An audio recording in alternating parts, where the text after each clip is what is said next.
Welcome to the very first episode of the Ravioli Theory, the podcast. I'm your host, Terrell Wilson, and I'm thrilled to have you join us on this incredible journey. And I'm Matt Lucas, your co-host. In this podcast series, we'll be taking you behind the scenes as we bring the Ravioli Theory to life, sharing our experiences, challenges, and triumphs along the way. In this debut episode, we're starting right at the beginning. We'll share the inspirations behind the Ravioli Theory, how the concept was born, and what motivated us to embark on this culinary adventure. We'll also dive into our decision to enter the Bar 25 restaurant giveaway, what that process was like, and how it felt to compete against other talented restaurateurs. From the initial idea of the thrilling moment we decided to take the leap, you'll hear it all. So grab a seat and join us as we kick off this journey together. Stay tuned and enjoy the first episode of the Ravioli Theory, the podcast.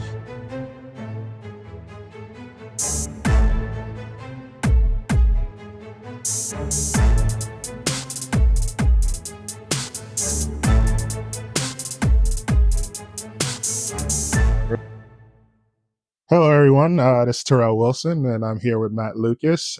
We are the new owners of the Ravioli Theory coming to Ayer, Mass, which used to be the Bar 25 location.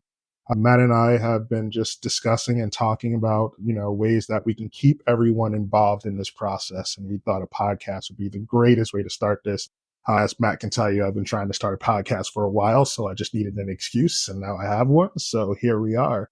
Today's episode is going to be mainly just focused on us talking about the Ravioli Theory and what that is and how do we get here and all of those fun things. So, sit back, enjoy the ride, and we just want to welcome you all to our table, which is like our third slogan for this concept. So, No, this is very exciting. I'm excited to be at the table starting the podcast. We have been looking for a reason for many years to do this. So thankfully, winning a restaurant has given us that opportunity. But before we get to that, I guess maybe we should talk about our own backgrounds and kind of how we got here. You want to start with that, Jordan? I guess I'm the old man at the table. So I guess I Old being relative. start from like the very beginning of life. Not really.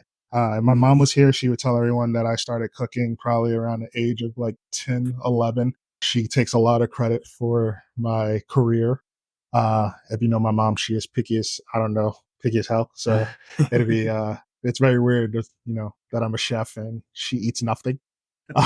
But no, where did it start for me? For me, I actually went on a cruise when I was 12. I got the chance to walk into a galley, which is a kitchen on a cruise, and got to see all of the amazing things that happens in a culinary kitchen. And I fell in love with it and told my mom that I wanted to be a chef after that experience. Funny story, later in my career, I had a chance to work on a cruise ship and I refused. It was the worst thing ever. But no, really, I am a Johnson & Wales graduate. I graduated from Johnson & Wales back in 2011. Oh, that seems so far away. After graduation, I had the wonderful opportunity to work at the only place I've ever worked at, if you read my resume, which is Walt Disney World. I was a chef there for a couple of years. And the reason why I say that is anyone who reads my resume will stop at Walt Disney. So I've worked nowhere since I've worked at Walt Disney. It's the only thing that matters. It's Clearly, the only thing that carries weight. Definitely not anything else you've ever done. That doesn't count. It's just Walt Disney. So that was a huge part of my life because that's the only place I've ever worked. But no, great experience. I loved it there. I ended up moving back up north due to some personal problems with my sister's health and everything. She's doing great now. But back then, she got really sick. Things weren't looking well to the point where I decided to move back to be closer to my family. And then she got healthy as soon as I moved back. So I told her that next time she gets like that and she misses me, she could just move wherever I'm living. After Disney, I worked for Hilton for a little while, opening hotels across the U.S., and then I ended up coming back up north and settling down into smaller restaurant groups. I worked for Taste Hospitality, which was in Easton at the time. They're no longer around. I've also worked for Grid Hospitality Group in Worcester as a corporate chef for them. I left them and went to The Farmer's Daughter, which used to be part of Taste Hospitality, but now is their own entity, where I met this guy, Matt. And that's where our friendship started. And then I ended up leaving there, worked at Broadway Hospitality Group for a little while, wasn't the perfect fit for me. And then, we'll talk a little bit more about Matt twisting my arms, but got us to a point where me and Matt decided that we were going to start opening a restaurant, started that process. And we'll talk about how that part happened, but that kind of leads me to here, to where I am today. So long journey, feels like forever ago. But yeah, that's pretty much my background. That's awesome. I feel like we can't continue on without talking about your prior ownership of a restaurant, having opened now, this being your second restaurant. Yeah, I kind of don't talk about that as much. So there was a stint of 2 years where I owned my own place in New Jersey in North Helbin. It was a Italian place at one point. It was owned by a guy who had an Italian restaurant, but the history of the building was it was actually a speakeasy during Prohibition, which was so cool. It was a 2-floor restaurant.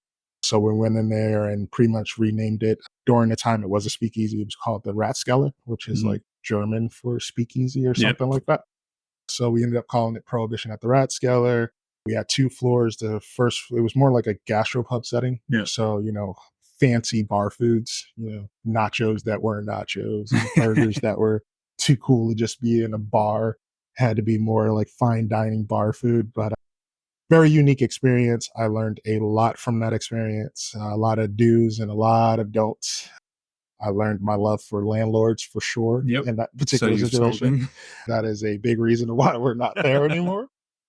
Very successful operation. It'd be cool to see the growth of the Ravioli Theory and the process of opening compared to what I went through there. Yeah, for sure. A lot of contrast, I'm sure. And then it's, the biggest thing going into this is going into it with a partnership. Yeah. Last time it was just me. So now, I was telling my mom, having someone to bounce things off of and, hold some of that weight of responsibility. It's for really sure. cool. Hopefully to take some of the stress off your shoulder. Well, what about you? Tell us about your background. So mine's much shorter, that's for sure. Which is funny because you're the taller one of the two of us. Young one at the table. I started right out of high school. I started cooking, pancake Saturdays with my dad growing up, and I always loved going out to eat. And that's something that, I enjoyed as I got older. I think as a young kid, I did not enjoy going out to eat at all. And now you're a chef. That's crazy. And now it's a funny trajectory for me. Starting out as a kid who hated going to restaurants, now you own one. But yeah, starting with like the pancake Saturdays and growing up that, really, I think we were talking about it the other day actually with my dad when we sat down with him. And this one didn't come to mind, but that there was a moment at this place called the Gill Tavern out in Gill, Massachusetts, where it's one guy on a 6-burner stove, a speed rack, one oven, and then a couple people behind them just doing all this beautiful, really simple, but really tasteful and delicious food. I just sat at the bar with my dad and I watched him cook for like an hour and a half. And in that moment, I was like, I want to do this. I want to open a spot like this. Now this won't quite be that, but hopefully it'll be a little bit more for us. Well, hopefully a lot more space. Hopefully a lot more space than just that, for sure. But I went to Monty Tech in Pittsburgh, Massachusetts, tech school, did their culinary program, and then just started working in kitchens right out of high school. So I worked at, just a few different area restaurants, nothing big, no hospitality groups. They're all just standalone restaurants like, the Waterhouse in Peterborough, New Hampshire, and a little place called the Birchwood Inn, which I definitely credit a lot of my experience and growth to, those 2 places. Really moved up quickly in those, I think out of just necessity for the restaurants, but was able to learn a lot from that aspect. And they obviously trusted me enough to do that, which is great. But after the Birchwood, I made my way back into Mass and started working at the Farmer's Daughter, where obviously I spent the first 6 months there without you until you came in to kind of help the... It's not true. You had me for one day. I did have you for one day with the very beginning when we first started doing the opening. And I can't believe I don't really remember this that well, but you were there and you even just changed one small thing on the station to make it make more sense. I think the funniest thing about that story though is how you thought I just never came back, and I offered and it was like, "No, we're good." It's like he was there for one day, there for one day, and just left us alone. But yeah, and then obviously we started our wonderful friendship there, and I began slowly twisting your arm into the idea of owning another restaurant. There was nothing slow about it. It was literally within a few months. You were like, "Hey, you ever thought about owning a restaurant?" And I think my first response was, "I have, and never again." And then you were like, then you just was like chipping away at my cold heart and was like, "We're gonna get there. One day you're gonna want to do it again, and I'm gonna be there." And here we are. starting the podcast to talk about it. That's crazy. Oh, it's exciting. I guess that segues into how did we get here with the ravioli theory? And I definitely want to put that more towards you, as the ravioli theory has been something of a passion project for you over many years. There's like so many places we could start with that. So the ravioli theory, where to start? You joke about it all the time because we're always like, there's like a book version of it. There's like a philosophy of it. There's now a restaurant for it. But, for me, the ravioli theory became a way for me to express my cooking style in interviews. You go into interviews, especially like fresh out of college, where like you go to culinary school and like everyone thinks you graduate culinary school and now you're a chef, and that is not how it works at all. I know too many chefs that would refute that very quickly, especially ones that have not gone to culinary school. That will dispute that. Culinary school for me was a great opportunity. Like, we went different paths. I didn't go to tech school. Yeah. Where I grew up in Roselle, New Jersey, vocational school was not in our town. You had to go to like 5 towns over. Yeah. And a lot of people I know who went through that tech school, like the vocational school, ended up with troubles to either have to add a year of school or like so many things. And like, I was petrified of like staying in high school longer than I needed to. That's totally fair. My mom was just like, absolutely not. There's no point. So I didn't go that route. I had home ec in high school that I fell in love with cooking from there, hands-on of actually like cooking and learning stuff. But it was home ec. It wasn't culinary school or vocational school by any like chance of the word. You're trying to give culinary school or vocational tech schools maybe a little too much credit on that. They did a lot, but it was maybe just a step above home ec. Listen, I learned a lot from, shout out to Miss Oliphant. She was like another mom to me, but if it wasn't for her, I tell her she's like one of 3 people I give credit to for getting me into this career. There's people I give credit to for, my chef style and me becoming a chef, but I wouldn't even be in this industry if it wasn't for her. She got me in front of JWU people and Johnson Wells. If you ever hear me say JWU, I was talking about Johnson Wells University.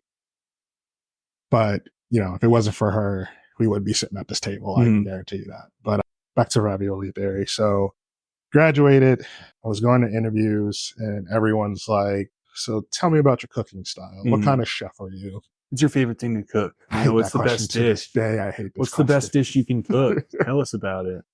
And so my background is I minored in international cuisine. I have a couple of minors. That's the only food related one. I guess I got bored in college. But, my background being in international cuisine, I loved international flavors. I'm not going to say I don't love international cuisines as what they are, but I fell in love with the flavors more than the cuisines. Yeah. And it's crazy because when people talk, I'm like, sometimes they're like, so what is your favorite like cuisine? And I always answer the same. It's always anything from Asia. Yeah. And they're like, oh, Chinese and Japanese. And I'm like, Indian. And they're like, huh? And I'm like, India is on the continent. Like, those flavors are, and they're very close when you really think about like Indian cuisine as far as like Asian cuisines, a lot of curry, and spice heavy and stuff like that. So I love like anything from that continent. And that doesn't mean I don't love food from other places, but that's just always been like the first place, like when my heart fell in love with culinary is like going back to that root of Asian culture as a whole. So, but that didn't mean like I wanted to be an Asian chef. Like I don't want to work in a sushi restaurant. I don't want to make ramen every day of my life. Trying to explain that in an interview, I would just get people staring at me like, what are you talking about? Like, you just talked about all this random stuff and it meant nothing. So as I was going through the interview process, I started even more going like, all right, I'm going to call myself a flavor profilist because I'm 22 and that sounds cool. Looking back, any is real cool? chef out there that's not on Food Network would be like, what the fuck is a flavor profilist? I was going to say, does it still sound as cool as you thought it did? Now, no. That is like the hipster 2012 coming out. Who's like, it's all about flavors, dude. It's on my resume. I'm a flavor profilist looking for an interesting job that allows me it's like the mixologist that works at Chili's. Are you really? I have to talk down to Chili's. Chili's is a lovely restaurant. I mean, sponsor us someday, Chili's. Yeah, I'm all for it. I don't know what's on your menu, but I would take that sponsorship in a heartbeat. But So I'm like, I would go into interviews and then all of a sudden be like, I'm a flavor profilist. I don't have a cuisine. And they're like, what are you They're talking still about? like, what the hell is that mean? And so I would just like, even today, I read a lot. I feel like, you know me, and we'll talk about it at some point in this podcast when it comes to my 3 hats of being a chef.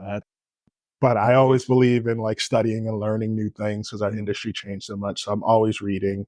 I have more cookbooks than I like care to admit that I have, especially because I make fun of my girl for having thousands of books in this house at all times. More cookbooks than all of my books are cookbooks. I don't read outside of being about food.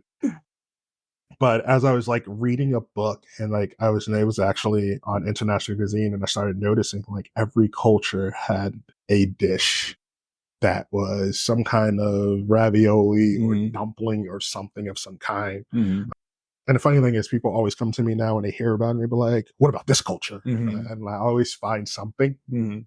But every culture has some form of it's some kind of dough that is filled with something and it's cooked some kind of way. Ravioli just stuck with me because it's always been like something that everyone knows. And it sounds cool, like the ravioli theory. Yeah. I don't know if we would be calling ourselves the dumpling theory No. or empanada theory or the samosa theory. Doesn't quite have the same ring to it. I don't know. The ravioli theory just sounded sexy to me. Oh, it's true. I think the only problem we've run into is that people are expecting us to just serve a lot of pasta. A lot of everybody talks to it. They're like, so raviolis, huh? And I'm like, yeah, we got like one dish that might have pasta in it. So theory just kind of came from the factor of like every culture having something like that. So, you know, in heart, you know, what is a ravioli? It's a dough that's made, you know, the traditional Italian with semolina flour, stuffed with either cheese or meat that is either boiled, fried, whatever, and topped with some kind of sauce. If I was to take the semolina out and add cornmeal and change the seasonings of the meat inside, it would be like a Colombian empanada. If I took the cornmeal out, I added flour and turmeric and then changed the seasoning of the meat, it becomes a Jamaican beef patty. And then we can go to empanadas. We go to India with samosas. Like we just go on and on and on, you know, Polish pierogies, like they're all the same thing. And, you know, so it's just like every culture has this thing. And then it became, well, if every culture has it, who's this like, if those puzzle pieces are all the same, who says I can't take one puzzle piece from one culture and a puzzle piece from another and put it together? So, you know, what does it say? I can't take the flavoring from a beef patty and put it into an empanada. Who's to say I can't take the, you know, the filling of a ravioli and put it into samosa or whatever the case may be? And it started to become like, you know, about flavor. You know, because at that point, when you're moving ingredients, now we're talking about what the flavor profiles are of things. And, you know, as a flavor profilist, I know that well. But that's just pretty much what the dairy became. And then it just kind of grew and grew and grew to like, you know, there's rules to it, which, you know, now like we have a set rules where we're either going to stay true to the main dish that we're starting from, or stay true to, you know, what that means is staying true to the ingredients or staying true to the cooking style or technique that comes with it.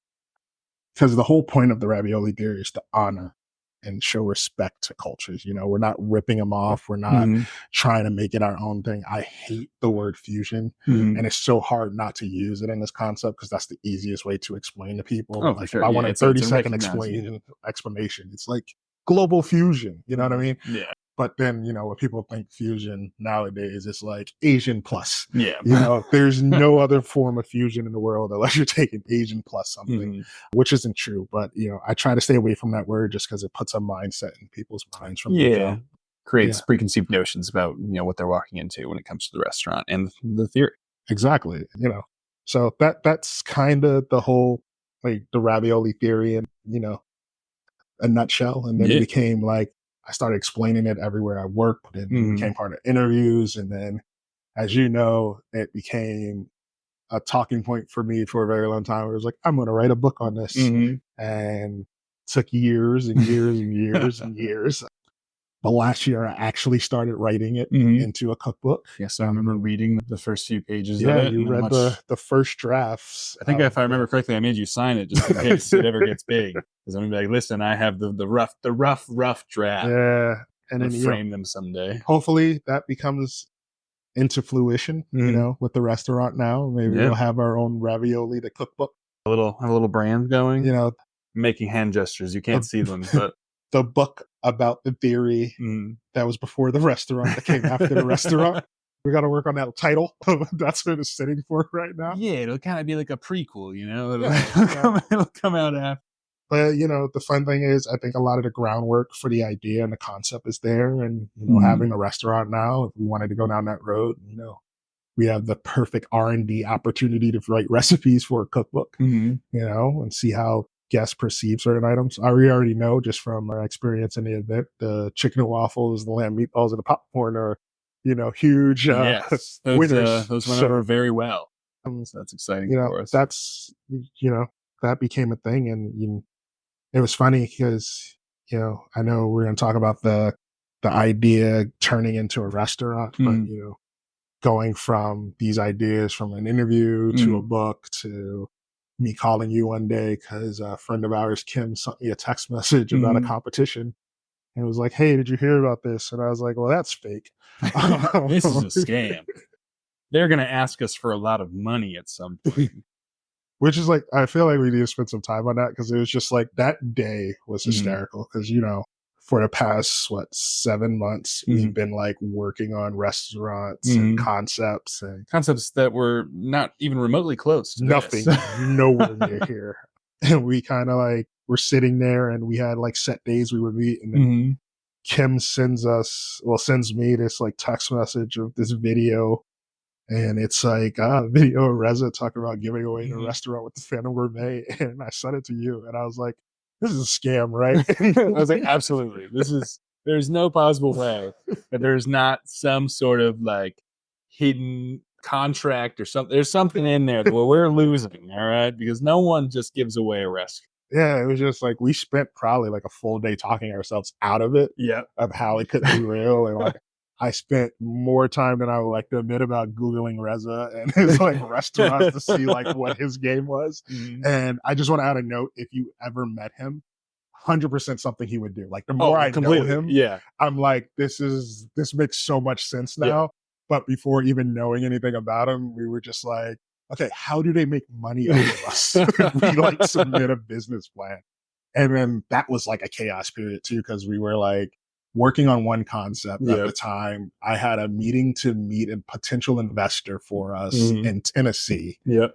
So we had a week because it was like the deadline was coming up by the time we heard about it. I think when Kim sent it to us, it was less than a week before we had to get the submission in. And you were flying out that same week. So it was literally like 48 hours. Yeah, I think the submission had to be in on Friday. Yeah. And I left Thursday.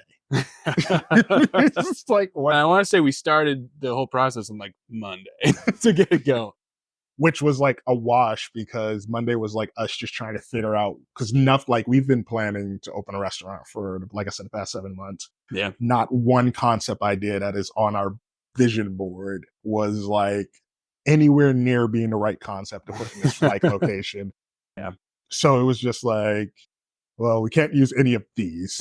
Like we got to figure out something from like scratch. And I remember we spent like a day just like we weren't together. It was just like, you do what you got to do. I'm doing what I'm doing. And like just spending the whole day trying to think of something. And I think towards the end of the night, I had text you and I was like, what do you think about the Ravioli Theory as a restaurant concept? And you were like, absolutely. And I was like, you think like that makes sense to you? Oh yeah. And so kind of went running from there. And I got no sleep and sat in front of my laptop, which is normal. I don't want to make it sound like this changed my normal way of living in any way, shape, or form. This is part of my process where I just literally, once my mind is running and jumping, I can't get it to shut off. So I get a lot of work done at night.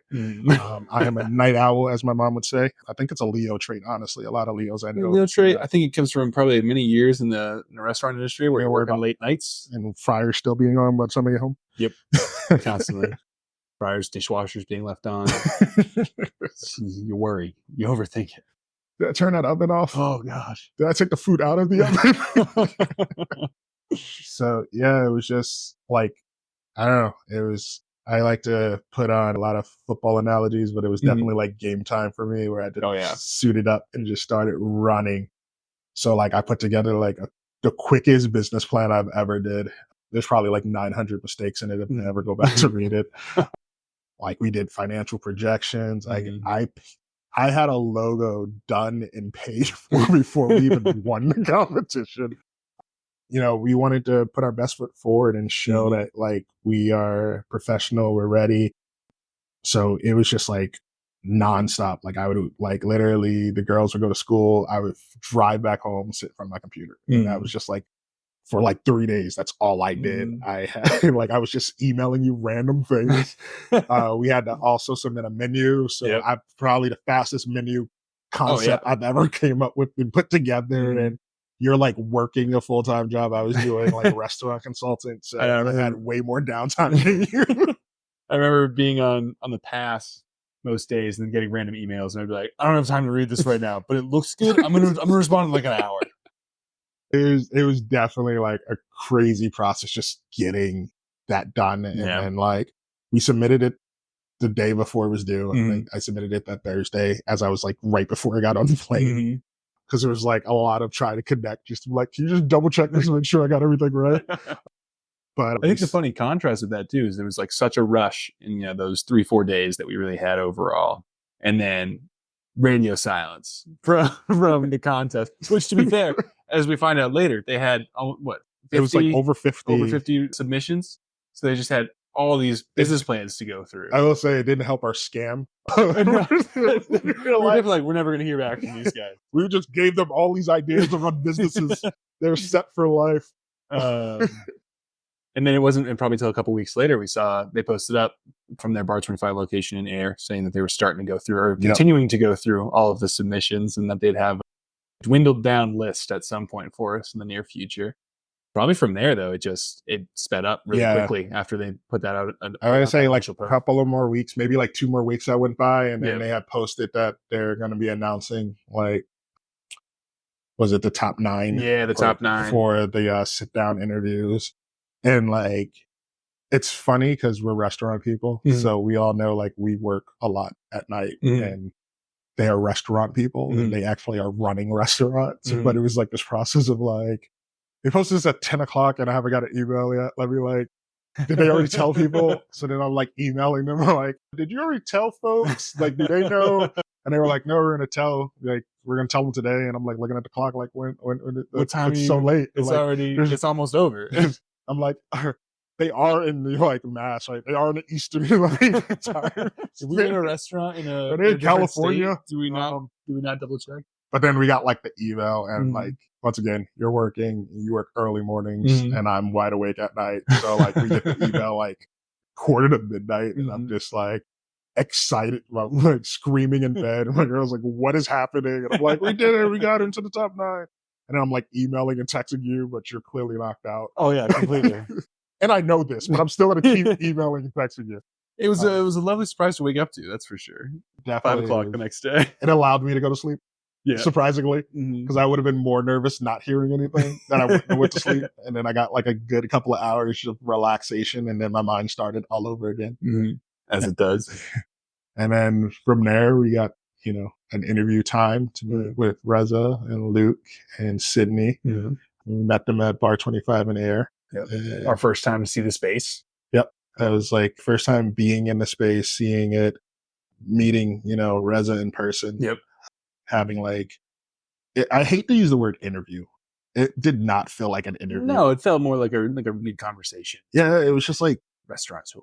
Yeah, it was potential industry folks just talking about it, the good, bad, and the indifferent. And I think for me, and I would assume for those guys too, and that's where the comfortability came in. Oh yeah, all of us, just talking it over and having the conversations and being like, this is what this is like. And, oh, I know what that feels like. And, and also like seeing like familiarities, like a lot of myself I see in Reza as far as like how he's the number, me and numbers and spreadsheets. And you guys bonded over that. Definitely appreciated my spreadsheet work. Yes.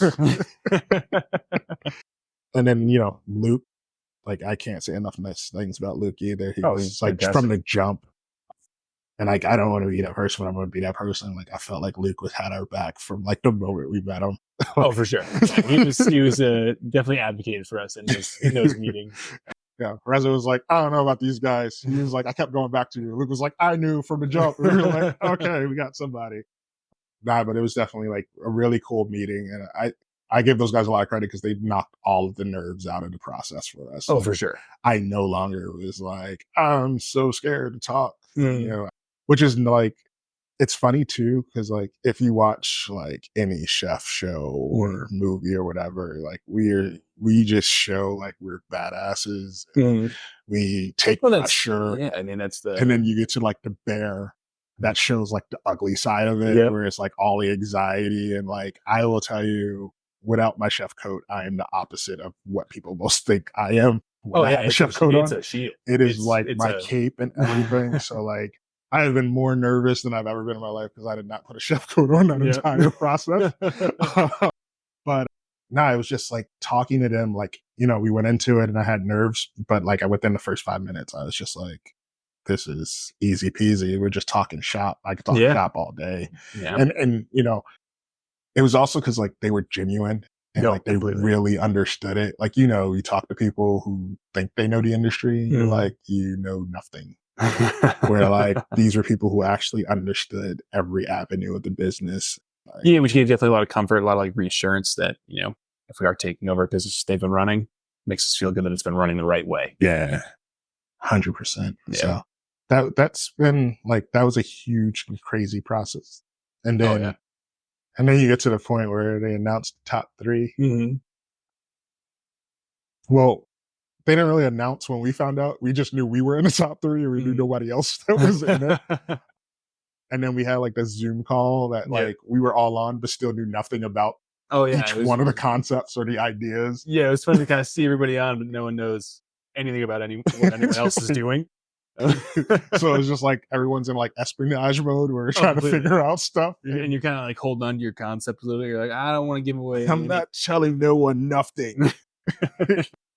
And then like, that was like a huge thing too, because that call where they like had all of us on there, and then it was like, so we're gonna do like pop up. We're gonna like have all of you kind of open your own restaurant on the floor and to express what your concept is, which was like exciting and nerve wracking at the same time, because anyone who works in this industry, the idea of opening your restaurant for one service is the most stressful amount of work. I'd rather open every day and never close than having to open for one service. Not even like one full, like one turn. For all you who are listening who are not restaurant people, a turn is when the restaurant pretty much flips. You get people who come in for like a set hour and then they leave and then you fill up again. You fill up the tables like one time. Yeah. That's one turn. We call them turns. But yeah, that process was just like, it was nerve wracking because we didn't know what we were going up against. We both were very confident. I will say Matt was like my rock during this process. Once again, I am normally like, I got this guy. I played 4 years of varsity football, never had 1 ounce of fear in me with anything. I've broken more bones than I ever want to talk about. I have had amazing job opportunities. I've been on television. I've done so much. I don't think I've ever been as nervous as I was for this event. And it was more because I didn't want to lose out on the opportunity. Because at this point, we were like, this is real. Yeah. Scam conversation was gone. Exactly. Yeah, we've had the conversations now. And it's funny because you talk about being nervous in that moment. I'm like, I just have sheer confidence because you're here. Like if it was just me, I'd be a mess. And that was a crazy thing because I was the best. So you were like, every time I talked to you, it was like, we got this. We got this. And I'm just like, why is Matt? Because you're never the calm one. No, I'm never. It was a weird situation for us to kind of be reversing roles. Because many times at Farmers, I'm just like, Terrell, what do I do? I don't know what's going on, man. And I'm sitting here like pulling my hair out, like, oh my God, what are we gonna do? But it was just like it was a whirlwind because we had like a week from when we found out we did the event. Yeah, which literally was 1 crazy. week, or maybe it might have been 9 days. Most. It was just like, all right, we got to figure all this out. Yeah. So, and figuring out how to show a concept that is so unique as ours. And also just so very new. Yeah. Concept that we We ourselves really like aren't fully like, yeah. we got this. Yeah, like you have the concept in your mind of the ravioli theory, but in terms of the How actual to turn into a restaurant restaurant? space, Nah. we were still very new to it, which I also think is kind of funny. But it shows that like we had the groundwork set. You definitely had the groundwork set. I was able to come in and just give opinions. But no, it was like from that moment, it kind of like took off. We were like, all right, we need to figure out what we're going to serve, Yeah. how we're going to serve it. I will say we went into that expecting like nothing from anyone, which I think was like a huge advantage for us because we weren't like putting ourselves in a box of like, oh, they'll give us this and they'll give us that. Yeah. I will say execution wise, it would have been a lot harder for us if we didn't go that route, just because the ingredients we were using, like, you know, they were awesome. They offered to pay for everything as far as Reza and the team were beverage, fantastic. And we definitely took advantage of some of that, but some of it, on the other hand, like was just, you know, us going to stores and grabbing the right product and, you know, trying to stay truthful to our brand in every aspect. You know, part of it is the food aspect and the international, but then also, you know, there's a little local, like, part of it where like we definitely want to focus in on using like some local spirits and like while we were working on the other concept we found this like great gin. If you want to sponsor us, this would be a great time because we'll talk about you a lot, but we're not being sponsored. But Bar Hills Gin out of Vermont, they have like hives on their like location that they use to make the honey, and like when I tell you like the flavor from the moment we tried it, and I am not a gin person. But it was that was extremely like, obvious that it needed to be used. and that became like the moment where we were like, we're going to focus on local when it came to some of our spirits and stuff like that. And, you know, even on the quality of stuff like the Shipwreck, another one. There you go. And back to Bar Hill for a second. They're much, we live under a rock compared. They're well known. It's not a secret. Not at all. But we were not privy to how good they are. Yeah, it was the first time. That and they have 2 versions of that gin. Yeah, it's amazing. Fantastic. But Shipwreck out of St. Kitts, which if you are a rum drinker and you know real rum comes from the Caribbean, I will die on that hill because I am Caribbean. And I will tell you that all the good rums definitely come from the islands. It's something in the water. But nah, it's the sugar cane. But anyway, that coconut rum and that our version of a meal like, made that drink. And it was like one of those things where Sydney, who's amazing, and once again, who is the general manager for Reza's restaurants, she was like, I don't think I can get this. And I was like, I am not changing that cocktail. It is perfect and I need this rum. And she was awesome. Was like, if you can get it, go ahead and get it. So I like ran to the liquor store and bought like the last 5 bottles they had. But it made that drink. Oh, totally. It changed it completely. Like, it's just the spirits we were using, the ingredients we were using was so different. And like, I have to give you credit on that side for being such a flavor profilist. Listen, that's what I did for years. I was a flavor profilist. Also, give a shout out to Sydney, also just for taking really the brunt of all of our issues, both ours and the other concepts throughout that whole process, while also trying to operate 2 restaurants along with Reza. Yeah, there was definitely moments where we felt extremely bad for continuing to bother her.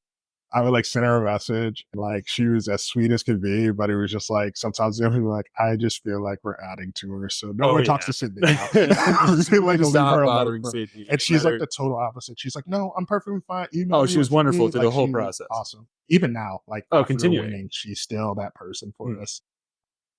You know, she's been our rock in a lot of ways, keeping us on point with stuff. But yeah, it was just like getting everything together. I want to shout out also my friend Jeremy, who reached out and was like, "Hey, awesome news! What can we do for you?" And I say, like, "What can we do?" He meant it because he got us so much help, even help that he got us that we didn't even end up taking, but even to know he had for us. So he was able to connect us with his marketing team and was able to get us some like huge artwork for our space that made our space realistic. Yeah, I'd say without Jeremy, there's a good chance we don't walk away winning that. Oh no, like he helped us 100% put that space to ours. And like I heard a lot of people that night was like, they felt like they walked into a restaurant, and that was due to a lot of the work, well, the opportunity that he definitely gave us, because if it wasn't for him, and another shout out, Crystal, who actually did all the work. Thanks, Jeremy, for the resource. Crystal, thank you so much for all the work. That whole day you spent going back and forth with us as we tried to explain what we were looking for. Which was like another thing of like feeling horrible. Oh, yeah. Like, she did so much work and it just wasn't the vision that we had. And like, she did it off of her own time and her own and time. it wasn't her fault. She wasn't getting the vision. We just weren't explaining it. Yeah. And like the stuff she gave us was awesome. Oh, it was beautiful. Like, that would be perfect for another concept that we had. Yeah. But it just didn't fit what we were thinking for Ravioli Theory. And she was so nice and open and understood and redid everything, and it came out perfect. And I remember we were sitting down because we went to Bar 25 in Newburyport to like look at the space, and we sitting down and we were having like lunch meeting, and I showed you the stuff, and then you were like, and I was like, I feel so bad. And he was like, yeah, but she'll be able to do everything. And I was like, yeah, but like, doing this for free. And he was like, for free. And I was like, he was like, how much are we paying for? I was like, nothing. You were like, what? And he was like, okay, now I feel bad. Well, yeah, because the whole process, I thought it was just gonna be like, we'll get a really good discounts. That's so nice of them. And then they just gave everything for free, and Crystal was doing so everything fast too, because she told us the turnaround was crazy. She was like, I put the order in, and it was at my door the next day. Like, we got that stuff so quick, and then it just became like, once we got that stuff, I felt like everything else fell in point. Like, completely. Like right in. We had the napkins, we had balloons. Well, it was I think just the little things that set us apart. And like we talked about too, when we looked at the space, we wanted to kind of create our floor as if the restaurant was being slightly turned into what the ravioli would feel like. Which is like huge too, because it wasn't a lot of work, and that once again goes back to the Bar 25 team. Whereas even in our interview with Reza, we were like, we don't want to change a lot. And it's not because especially like we want to be like lazy or we're trying to save money. It's just like, that's a beautiful restaurant. Yeah. We just want to the bar to is the fantastic of that place. You know what I mean? Yeah. So putting our own spin on it doesn't take a lot to make it our own. Yep. It takes no work to make it gorgeous. But it takes like not a lot to make it our own space. Like even now, and we'll talk about it in future episodes when we talk about the space, but we don't even have a ton of stuff planned for the renovation aspect of the restaurant. No, especially on that front of house side, on the customer side, where they see the dining room and the bar. There's just not a lot to adjust or change. Absolutely. And then going back to that night, get to the night of the event, and we got to meet our competition, which it wasn't competition, like, and I don't mean that in an arrogant way. It was just like everyone was so supportive of everyone. Like the camaraderie of everybody was fantastic. We had the last word on the first floor. Yep. And then we had the Griffin on the second floor. First of all, I'm gonna give kudos to everybody, but can we talk about the Griffin and how they came from Belgium? They weren't here. Oh, I didn't know. You didn't know that? No. They weren't in mass. They came to the country for the I didn't know that at all. So like, that's crazy. Yeah, it was funny because they were telling a story about how like they bring all the pearl sugar to make the Liege waffles. Like if you don't know, Liege waffles are special waffles from Belgium. They're actually more of like a dough consistency than a batter like we have in America, but they use pearl sugar, which is like these huge sugar crystals, and that gives it like this nice little crunch and sweetness. And they were telling us how they like loaded up their bags to travel, so they're like smuggling pearl sugar into the country just because they wanted to use like authentic pearl sugar. Sure. And I actually had no idea. Yeah, so like mind. Just the fact that they traveled to compete in that competition. That's crazy. And, that's so cool. They were another one, like their floor, they did so much enough. They had us to the point where I kept going to you. It was like, do we have enough? Because they had so much. I know, we looked at the other they setups. They definitely were showing like what they were about and what they were going to do.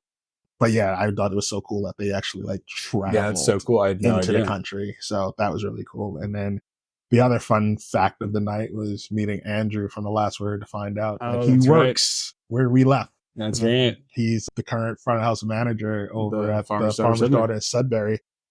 And it's funny because I had texted the owner and I was like, hey, this looks like it's going to be a TFD showdown here today. Because when I met him and he was working in the kitchen at the time, he was telling me how he was there and he heard so much about us. And I didn't know if that was like good or bad, if he knew my weaknesses. Not at all. But like, it was just really cool because everybody was so supportive of one another. Like for we were sure. checking each other out, and not in a bad way. Like we were trying to like get an advantage. Like Yeah.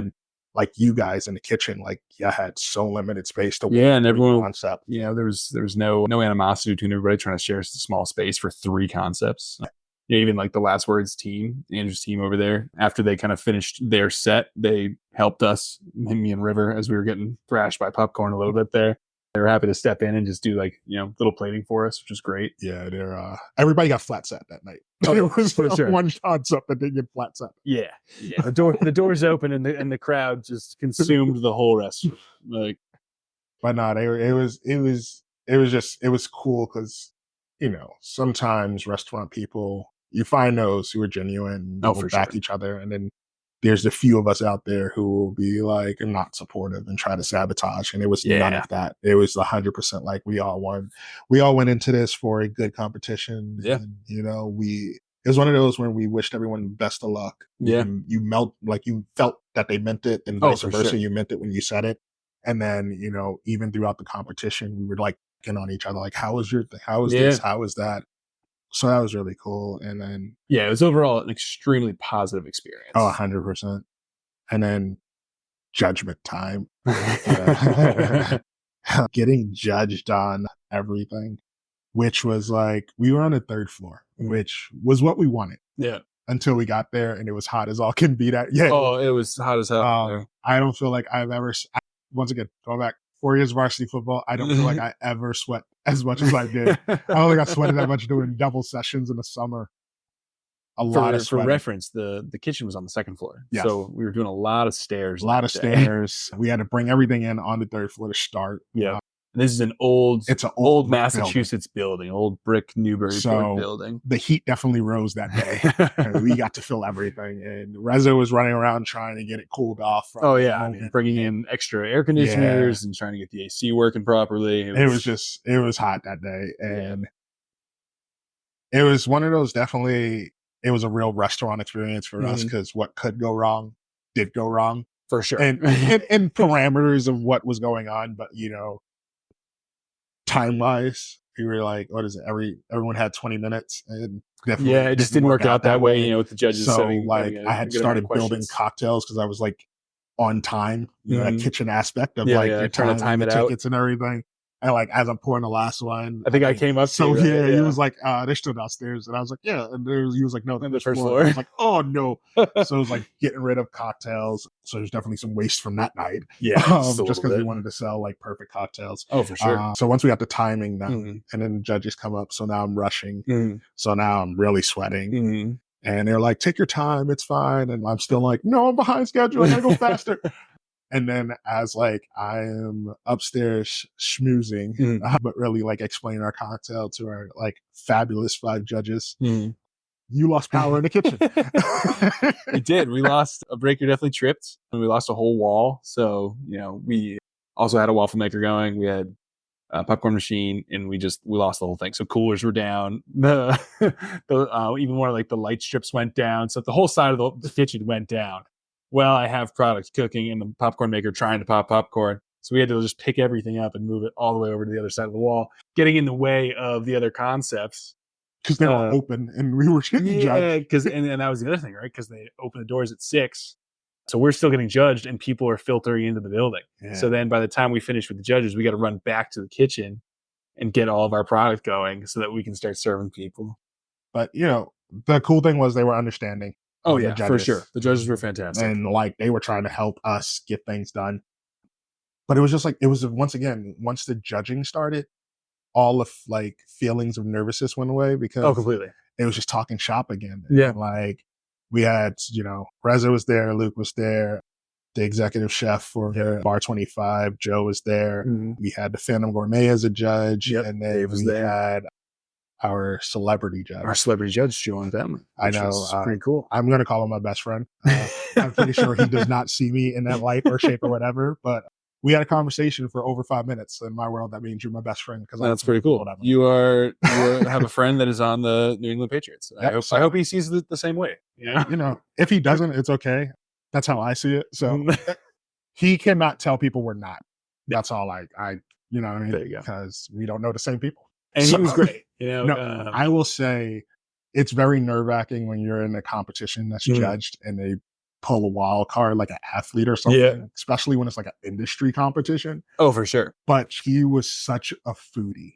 Oh, completely. And in like the most positive way you can use that word, because once again, it's one of those words that I kind of try to stay away from. But like you could tell, like he truly loved food. He truly loved beverage. He likes to go out and enjoy like a good night. So like even the questions you were asking, I was just like, oh yeah, they were in depth. You get this. And, everyone's one thing was like, well, you're so different. You're so different. And not in a negative way. They were just like, the concept is different. It's different than most restaurants will ever try to attempt to be. Yeah, it's not a typical restaurant you go to, a couple times a week. So. And like getting them to understand the concept and the approachability of the concept, which is why, like, once again, going back to that ravioli, like everyone knows what that is. And that's like the symbol for our restaurant. In this way is like, it's a symbol of approachability and getting them to like understand. I actually think that was the words I used. Like the ravioli is our symbol of approachability where everyone knows what it is. So if we're talking about a beverage, like,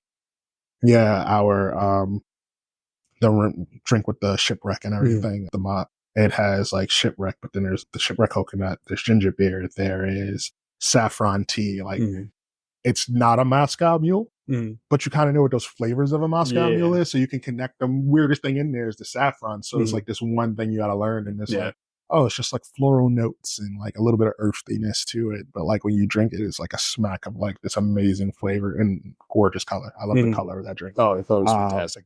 But it was just like talking them through the whole process. Like the more I was talking, the more comfortable. But then it was also like that chef in me was trying to get the tickets out in time. So I was like rushing through it. And they're like, you have enough time. And I was like, we're way behind schedule. No, but they were really cool. They, like I said, asked the right question.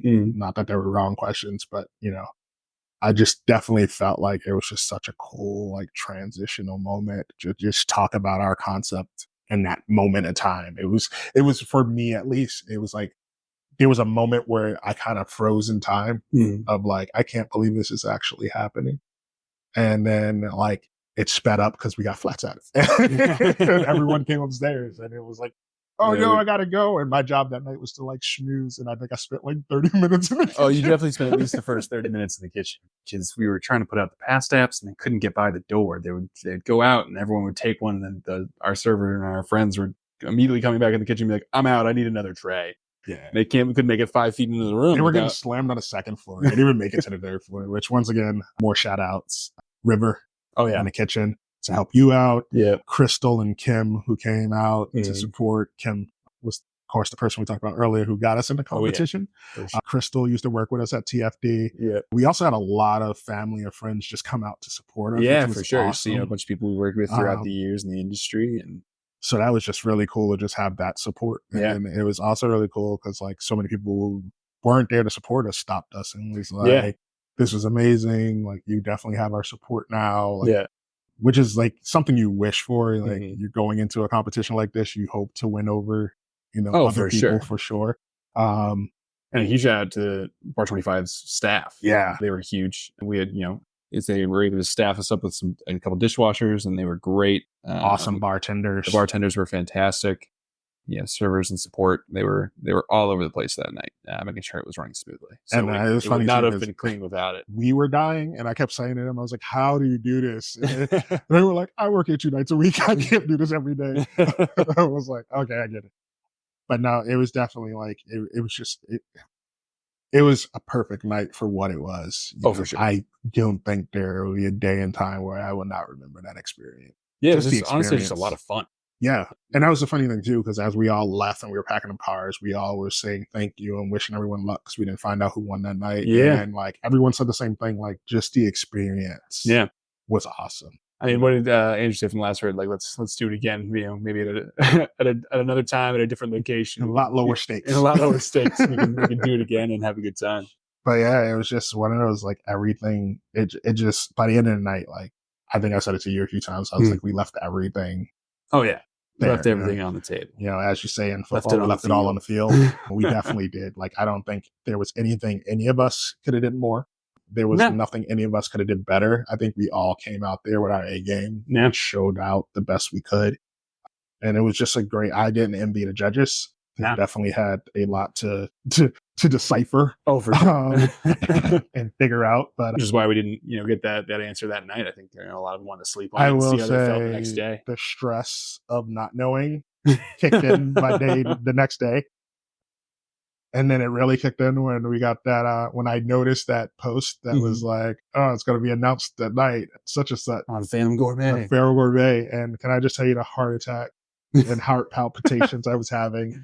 Because what was it, 8:00, I think was the time? Yeah.